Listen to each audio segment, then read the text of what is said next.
Hello, my name is Jeffrey Caddick and I am the CEO and owner of Hercules Manufacturing here in Henderson, Kentucky. And I am happy to be bringing to you today the 2015-1 Armor Eckridge DSD route truck in-service walk-around demo video. With this year's route trucks, we are deploying half the trucks mounted on Freightliner M2 chassis and half of the trucks mounted on International 4300 chassis. Whether it's an International or a Freightliner, both trucks are equipped with Cummins engines with the DEF diesel exhaust fluid system on them. So this is the second deployment of route trucks that we're doing for Armor Eckridge that have a dual refrigeration system on them. So we have a condensing unit that's freezing our plates overnight, and we also have mounted above the cab a Thermo King V520 Max that runs on direct drive power when the truck's running, and also runs on shore power when the truck's plugged in the evening. So with these new trucks, once again, we actually have 3 compressors for refrigeration. We have our cold plate condensing unit with a compressor in it that's freezing the plates overnight. We have our Thermo King V520 Max electric standby compressor that's dumping 6,600 BTU per hour at -10 degrees into your front compartment. And then we also have a direct drive compressor which is mounted under the hood, and that direct drive compressor is powered up when your truck is running. So the first thing you're going to notice about your new route trucks is that there are no dial thermometers on the roadside front radius. All the new trucks are equipped with the Dixell dual temp in-cab display, which we feel is more accurate in reporting front and rear compartment temperatures and is more durable in terms of holding up to the vibrations of the truck going over the road while still reporting accurate temperatures. And here in a minute we'll get up inside this truck and have a look at that. So we're now up in the cab of the truck and we're looking at the Dixell in-cab dual temp display, and the driver obviously always is able to view this. The top temperature is the front compartment and the bottom temperature is the rear compartment. We also see up in the cab the in-cab display for the Thermo King, and basically the driver's interaction with this display is quite simple.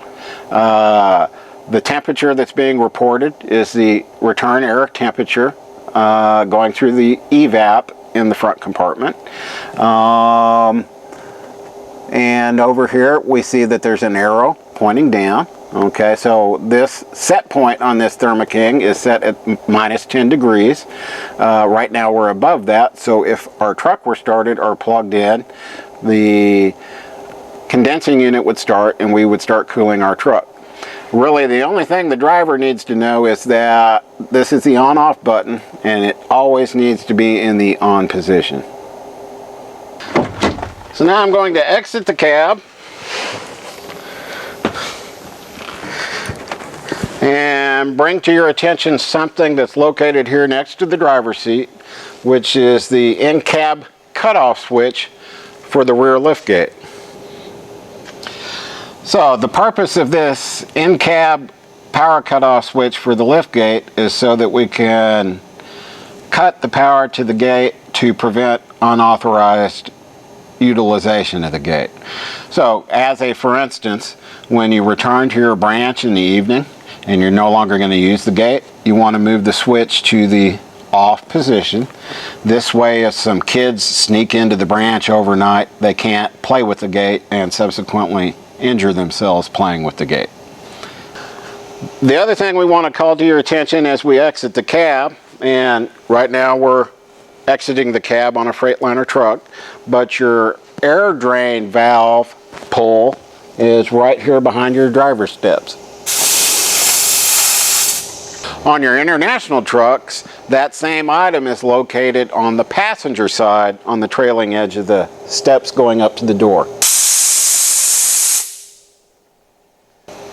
Before we start walking around the body, there is one thing that we want to bring to your attention, and we're going to start here at the Freightliner truck. The International truck is a little bit different, but there is a special procedure that you need to be following in the event that your truck needs to be jump started.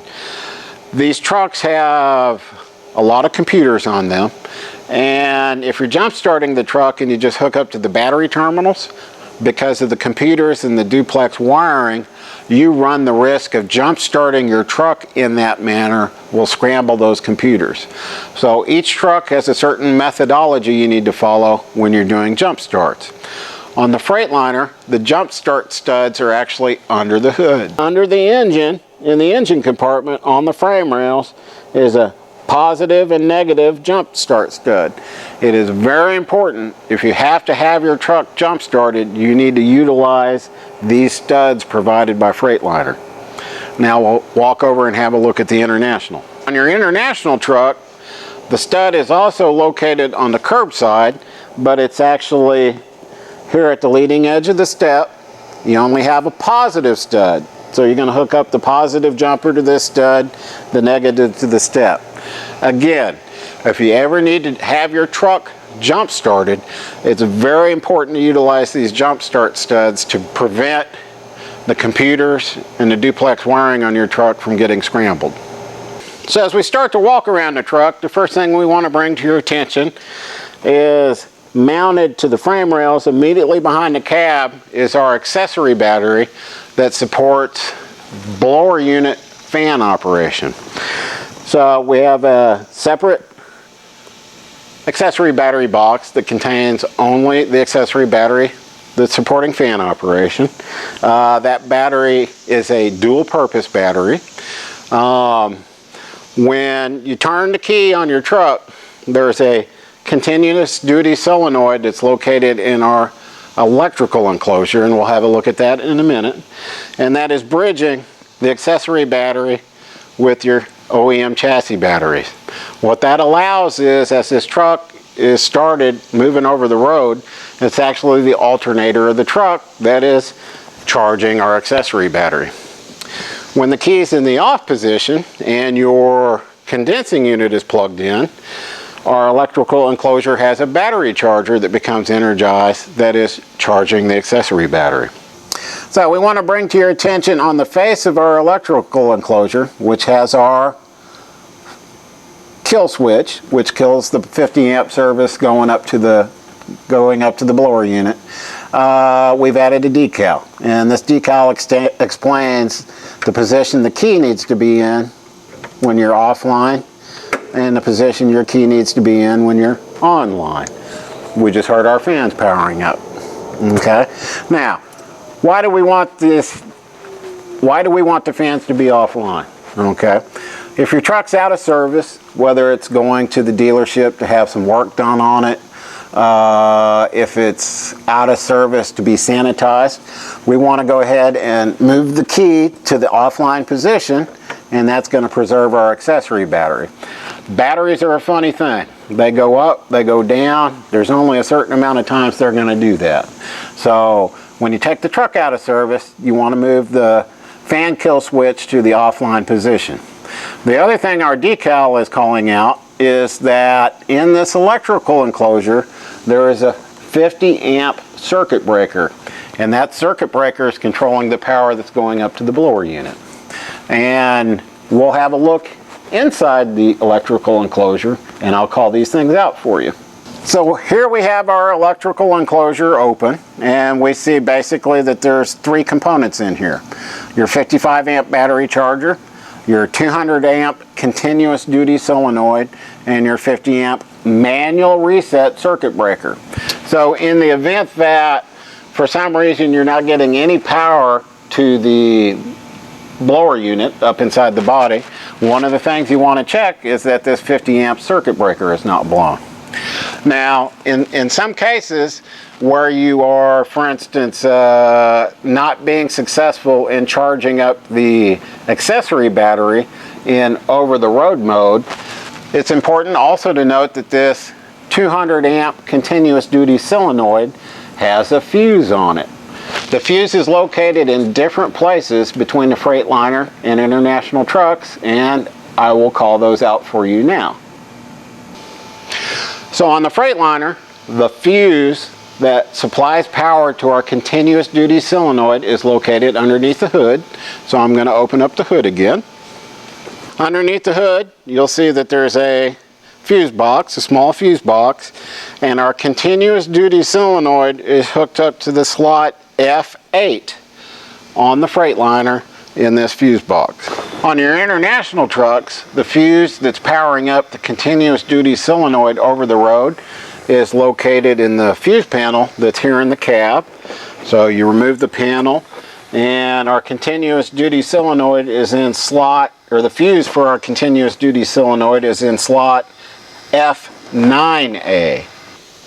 So as we continue our walk around, obviously this is our cold plate refrigeration condensing unit. It's marked with a 50 amp service decal here at the shore power plug-in. On the trailing edge of our cold plate condensing unit, we have our hood scoop rear panel, which again is helping to keep that condensing unit cooler in warm ambient conditions. It's helping to exhaust the warm air off the condensing unit. And mounted to our hood scoop rear panel is our electrical enclosure that has our 2 fuse circuits. So basically, when you plug this truck in, right, with 50 amp service, the shore power cord is looping around to this 2 fuse circuit electrical enclosure. We have a 45 amp circuit that's going back, powering up our cold plate condensing unit, and we have a 20 amp circuit that's going up, powering up our Thermo King on shore power. So we want to take a moment, we want to review the procedure for plugging in your truck and unplugging your truck. There is a procedure, there's a specific set of steps that you need to follow for safe operation of the application of the shore power and then unplugging your truck. So you come back from your route at the end of the day, you pull into your slot, you're going to get your shore power cord off your pole. Since this is a dual refrigeration system truck, we have a 50 amp plug, so you always want to look for the big plug. And again, our access door is marked 50 amp service. So we're going to plug our truck in. We're going to go back to the pole and apply power to the shore power cord. And then we're going to come back to our condensing unit and we're going to turn it on, utilizing our off-on switch. Now our condensing unit's going to go through a bump start cycle. So we just heard it bump start once, bump started a second time, bump started a third time, and now the condensing unit will start and run continuously. This bump start cycle will happen every time you plug your truck in. That is a normal part of operation. Now, this particular truck happens to be cold, okay? But when you come back from your route and you apply shore power, once the condensing unit's running, after a slight delay, you'll see a little amber light here in the rub rail come on. That indicates that your truck is in defrost. Every evening when you plug your truck in, the defrost cycle is going to be energized. The light will be lit up, the indicator light will be lit up, and one plate that evening will be in defrost mode. Now, the other thing that I want to bring to your attention is once the truck's plugged in, you will also hear your Thermo King power up. Electric standby that's in this condensing unit, nose-mounted condensing unit, is going to power up. It's going to start dumping 6,600 BTU per hour in that front compartment. So when you come in the morning, your condensing unit will not be running, right? You want to turn the on-off switch to the off position. You want to go to the pole and kill the power to the shore power cord, and then it is now safe to unplug your truck.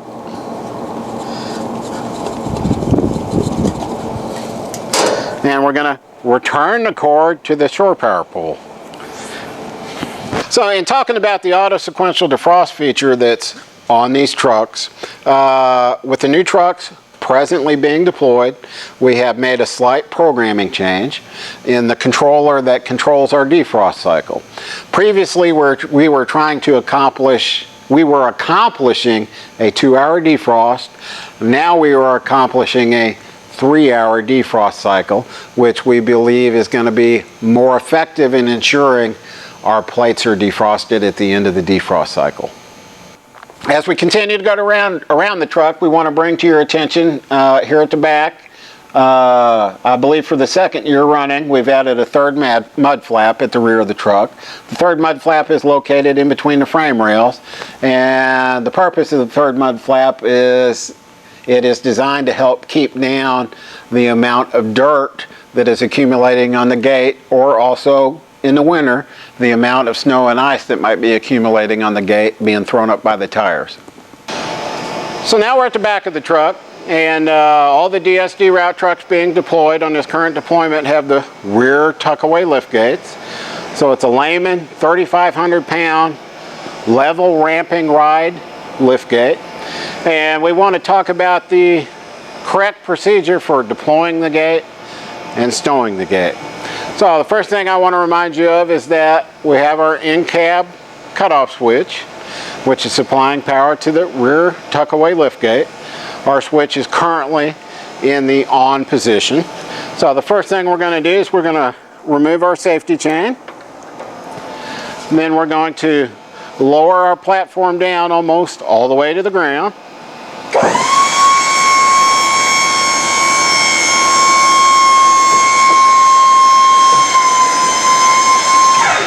We're going to deploy our platform. We're going to deploy our flippy.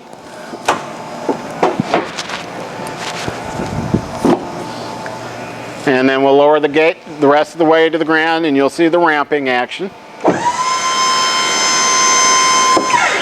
We're going to deploy our cart stops.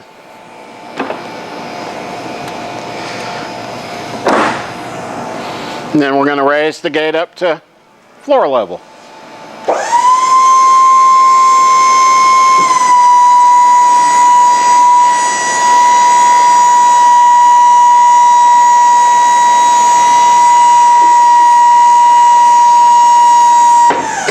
Now with the gate in the up position, I want to call a couple things to your attention.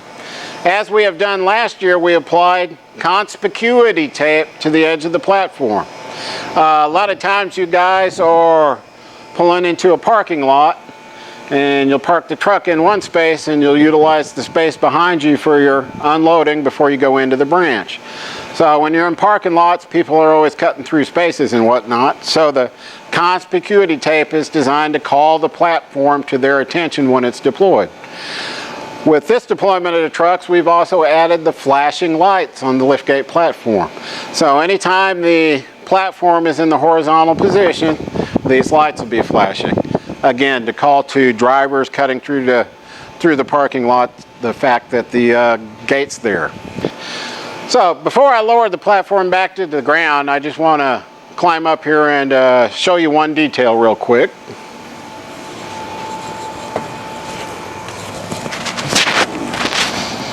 The correct procedure when you're at the stop is raising the platform up to the floor level of the truck and then opening the rear door. The reason that we want you following this procedure is you're supposed to, while you're inside the truck working it, you're supposed to pull the door closed behind you. The other aspect of that is if the door is hanging out here in the open position and then you raise the gate, you run the risk of these guards, side guards, impacting the bottom of the door, which is something we want to avoid. So I'm just going to close the rear door real quick.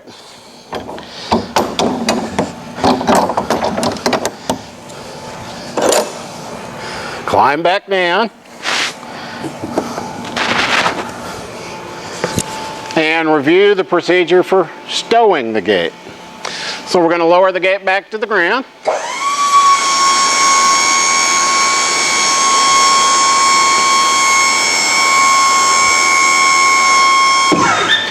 We're going to stow our cart stops. We're going to store our flippy.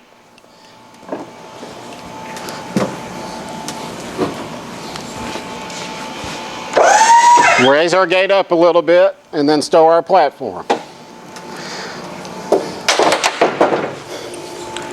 Now we're going to raise the gate to the closed position.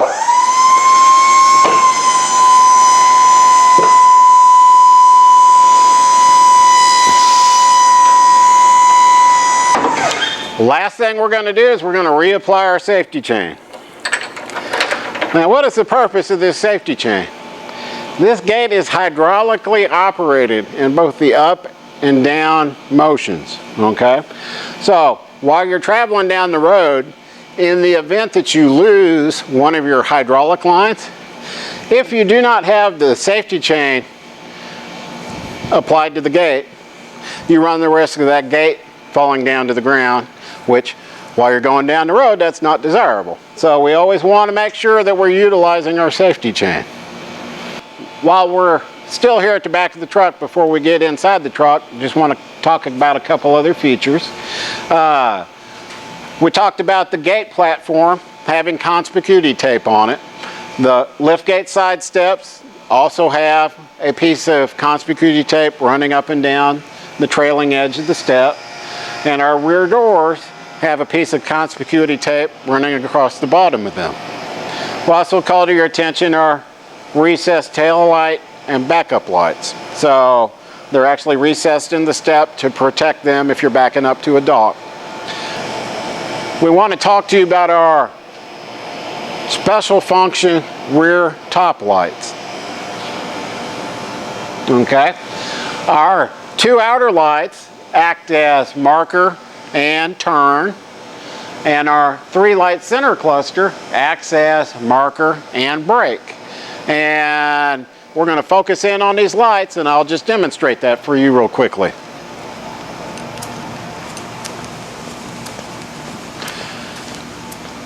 So we got our left turn, we got our right turn, and we got our brakes.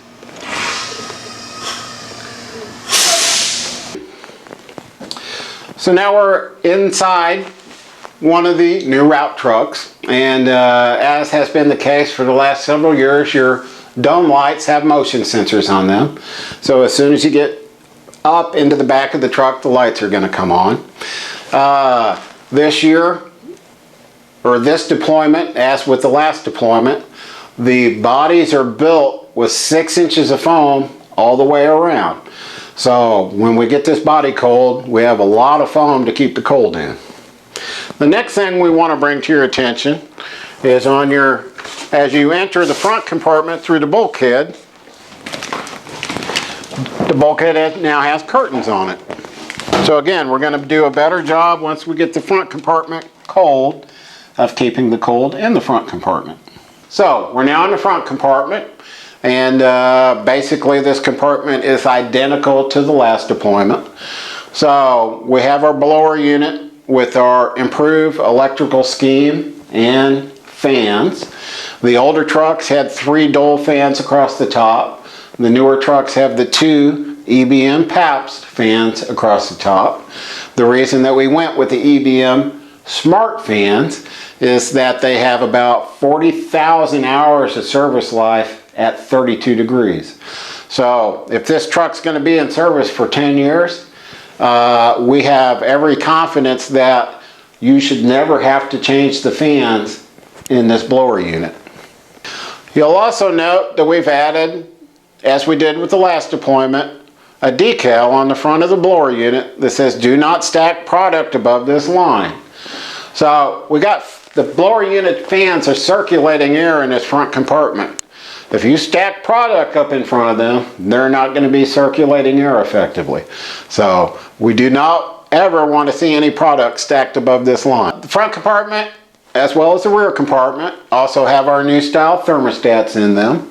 The thermostat in the front compartment is presently set at -10 degrees. So anytime the temperature in this front compartment is above -10, the thermostat is going to allow our fans to be running to recapture temperature.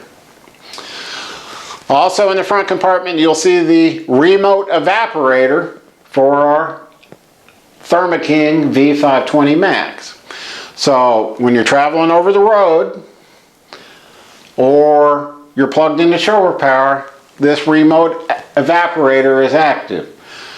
When you're plugged into shore power at the branch, you're actually dumping 6,600 BTU an hour at -10 into this front compartment. So it's helping bring the product temperature down if the product stayed on the truck through the course of the route and still on the truck in the evening. It's also bringing the compartment temperature down. One thing I want to bring to your attention as it relates to the remote evaporator, last year, or on the last deployment of trucks, we only had one drain line for the remote evaporator. So there's two drain lines coming out of the back of this evaporator, and we routed everything over to the one drain line in the roadside wall. With this deployment of trucks, we put a drain line in the roadside liner and a drain line in the curbside liner, and we lowered the drain lines down a little bit so that we got a good flow. When this unit goes into defrost, we're going to be evacuating this water out through the drain lines. As with the last deployment of route trucks, this deployment we have a 24-inch pizza shelf. So you got your big pizzas that you can stack on the shelf each side of the aisle and then still utilize the shelf to stand on to access your front shelves. And then the first two carts in the front compartment are actually Hercules fabricated aluminum carts. They don't come on casters. We are assuming that these carts will always be in this position no matter where you're putting the bulkhead, and it helped to remove a little weight out of the body going with the aluminum carts. So now we're coming back into the rear compartment, and I want to make a point about the bulkhead door. Anytime we're not working in the front compartment, we want to keep the bulkhead door closed. Okay? The front compartment is very cold. Any humidity that gets into the rear compartment when we have the rear door open, if we leave the bulkhead door open, all that humidity is going into the front compartment. So anytime we're not working the front compartment, we want the bulkhead door to be closed. So another thing I want to bring to your attention in the rear compartment, this vent is where the air is exhausting from the front compartment to help bring the temperature down in the rear compartment. One thing that we've noticed is that sometimes y'all have a tendency to stack product up in front of this vent. And it's the same situation as with the front compartment. If you stack product up in front of the fans, you're not getting good air circulation. If you're stacking product up over so that this vent is covered, then we're not getting good air circulation in this rear compartment. So we've added a decal here as well. Do not stack product above this line. So still here in the rear compartment, just calling out the new style thermostat here in the rear compartment. This one does have the knob on it, so it is adjustable. And we want to keep that this rear compartment thermostat set at 34 degrees. If you turn it down lower than 34 degrees, you're just unnecessarily exhausting the BTU that's stored up in our cold plate system. So we want to keep that thermostat set at 34 degrees. As in all previous trucks, the rear doors have curtains on them. It's important in the course of your route to keep the curtains engaged. The truck's cold. We want to try to keep the cold air in. We want to try to keep the warm air out. We want to try to keep the humidity out. That's what the curtains are for. It's important to use them for maintaining proper end of day temperatures.